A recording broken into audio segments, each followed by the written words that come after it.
Usa ka pampasahirong bus ug usa ka wing van truck ang nagbangga sa Zigzag Road sa sitio Mangima, Manolo Fortich, Bukidnon.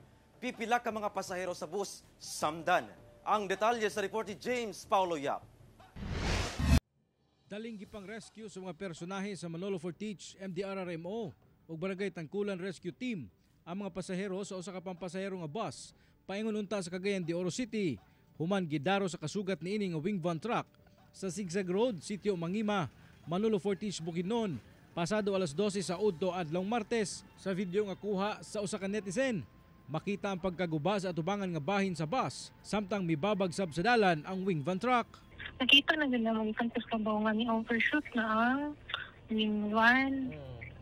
Na yun ang katong siya ni mangga ni gan siya may gani ka na bawi katong sa driver basa-basa mga iyang natak na street dito niya wag ni gidirect bitaw. Gidala sa Bukidnon Provincial Hospital ang 12 ka mga pasahero.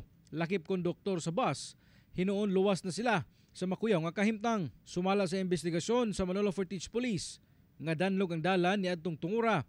Hinungdan nga na-slide ang ligid ug nawadan og kontrol ang driver sa truck. Ang wing van truck mao mo agaba sa damage ni truck ni bus ni Artima Ibas o sa mga gastuson sa mga pasahero sa Artima Ibas. Pahimangno sa kapulisan sa mga muagi sa maong dalan nga kanunayong paggahimuon ang defensive driving tungod accident prone ang maong lugar. Ako si James Paulo Yap para sa One Mindanao.